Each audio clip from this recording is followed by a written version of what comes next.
of the earth, and وزكاة الثمار والحبوب, whatever the earth produces. So those like have zakah on them.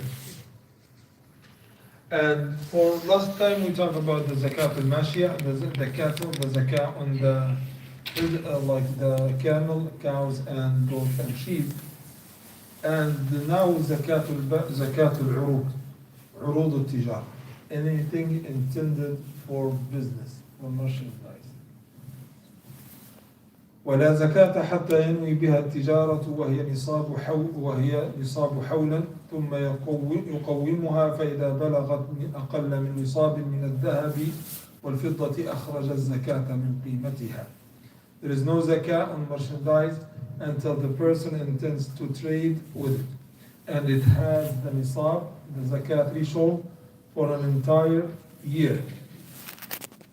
Then he should assess it, and if it has reached the amount equal to whichever nisab, gold or silver is this, he must pay zakah on its full value. So the zakat, anything intended for business, it has zakah on them when it reach the nisab, or when it reach 1 year, and when it reach 1 year. The year by the Islamic year, not by the solar year, like by the lunar one. Anything intended, like this is the problem. There's two things. عروض قنية وعروض التجارة. عروض القنية, the عروض القنية, that's private property. Your house, your car, anything you own, like, and you intended to own it, not to make it as business, there is no zakah on that. No matter how valuable, millions of dollars, you live in a house like that, it's valued $1 million, there is no zakah on that house. Even if you say, I'm gonna sell it tomorrow, someone came to you, oh, I want to buy your house, you sell it for them, there is no zakah on that. Because you did not intend it for business. You have car, you want to trade it with another car, so you decided to sell it. There is no zakah on that. As long as it's not intended for business, then there is no zakah on that. But for those who actually intended something for business, to buy it and to buy and purchase, that they have zakah on those things. You work, that's your job, selling and buying houses. You have zakah. For example, you buy a land, and that land you intended to sell it, but you are waiting to increase for its price to be doubled, or whatever you call it. Okay, and you keep that land for 5 years, and your intention for business, not to keep it. So you're gonna pay zakah for that land every year, based on the price, like the estimated price. So if it's value $5,000, you're gonna give zakah 2.5 of that. Okay, or you divide the number by 40. If it's value the next year 10,000, you're gonna give zakah 2.5 of that. If its value went down 2,000, you're gonna give zakah for that 2,000. That's how it is. If you have a store and you have like things that within the store stayed for 1 year, like computers, TVs, whatever intended for business, okay, then you can estimate all that like based on the wholesale like value, and you're gonna get the zakah based on that. As if they didn't, and the zakah you give it money based on the gold price. So if it's value like 10,000, you give zakah 2.5 from that. If you said I have business and I sold everything before the year, you're gonna count the zakah, you're gonna count the capital and the profit together. You cannot say, okay, I'm gonna give zakah only for the capital. No, you cannot do that. You're gonna count the zakah for the capital and the profit. You might lose. You might lose something. You might gain something. So it's for you and against you. So it's not all the time, okay, let me avoid this and avoid that. No, it's not like that. If you started, like, if you owned a house, then you intended for business, you're gonna count it like the zakah from the day when you intended to use it as business. You don't say, okay, I'm gonna do this, so from the first year I moved to this house, I'm gonna count. No, from the day you counted to make it as business, not to sell it to buy another house, or you sell it to move somewhere, or you sell it to use it for something. No. As long as you did not intend to use that property as business, then there is no zakah. Once you use it, you have the intention. And Allah Azza wa Jalla knows about our intention. Don't say, oh, let me change my intention. No, you cannot do that. Let me do that. You go by the intention you have, and you sell it, you're gonna pay zakah for that. So this is the zakah for any property you have.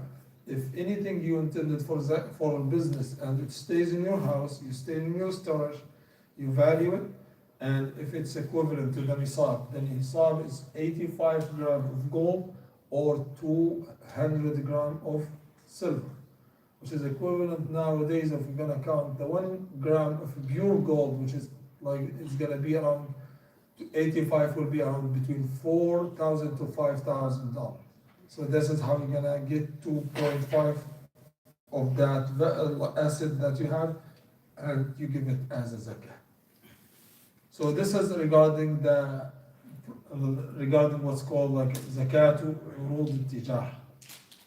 This is what every one of us, because I know it's like confusing for most of us. I have land back home, and I'm not sure if I'm gonna use it as a business or save it to my kids.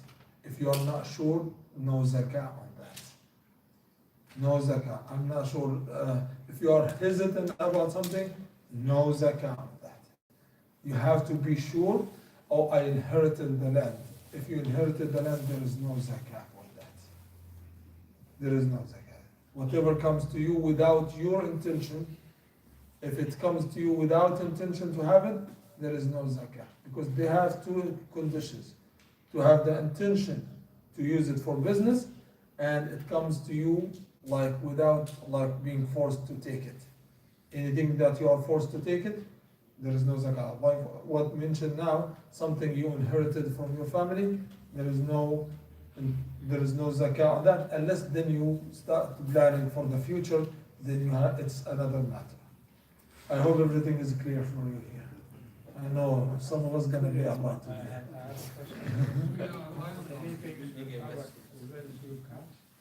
No, we will come to the zakat of silver and gold and everything. It's gonna be a different topic, because I know like those one like will be questioned. Yeah, anyone has a question for? Yeah. Money, if someone owe you money or you lend him someone money, Yeah. is there a zakah on that money? So if I have like, I lend someone money, it has to go through conditions. If I know that guy will give me the money even 5 years from now, if I say, let's say we agreed upon like 5 years, the term, to return my money back. And I'm sure that guy will return that money, there is no doubt. Okay, I have to pay the zakah if it reached the threshold in every year. Okay, because they counted that money as it's saved for you, as a saving account. Okay, but if I give money to someone, either in hardship returning the money, or someone who's playing around, okay, or someone who actually couldn't do it, you couldn't return the money to me, there is no zakah on me till I get my money back. Once I get my money back, then I pay the zakah is on the majority of them to pay it once you receive it back.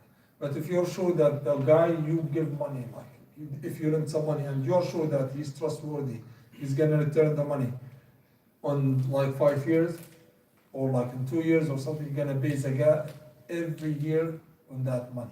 Let's say, oh, okay, for those who actually, oh, give me tomorrow, after tomorrow, another month, those are hesitant, you don't pay zakah for them because you are not sure if that money will be returned to you. Thanks. Yeah. So inshallah we will stop here, and from next time we'll talk about the zakat. Yeah. What about if you rent a house?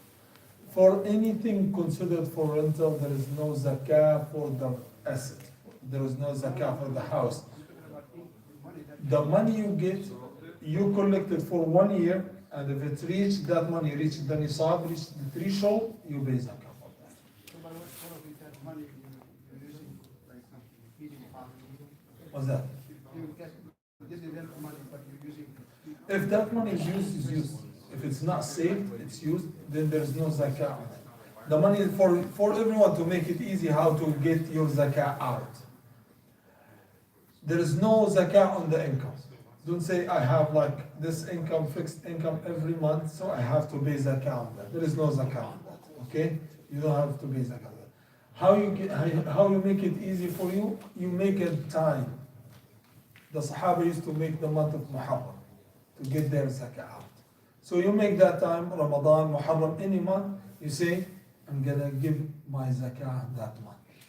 Whatever you have in your pocket, in your bank account, as you're gonna count it and you get the zakah for that. The farm is different. If you have a farm, it's different. The zakah for the farm, inshallah, we'll talk about it when it gives its produce. Okay? But for money, whatever you have, you make a date, because if you're gonna count, oh, today it's $10 up, tomorrow is $10 down, it's gonna be like confusing for you. You might not be able to pay zakah. You get whatever you have in your bank account. If it reach the threshold, inshallah, we'll talk about it next time. Then you pay zakah for that. If you have this amount, 2.5, or you divide it by 40, and you give the zakah for that money. And the zakah cannot be used to build the masjid, by the way. Okay, so to make it sure for everyone. جزاكم الله خير. سبحانك اللهم وبحمدك اشهد ان لا اله الا انت استغفرك واتوب اليك.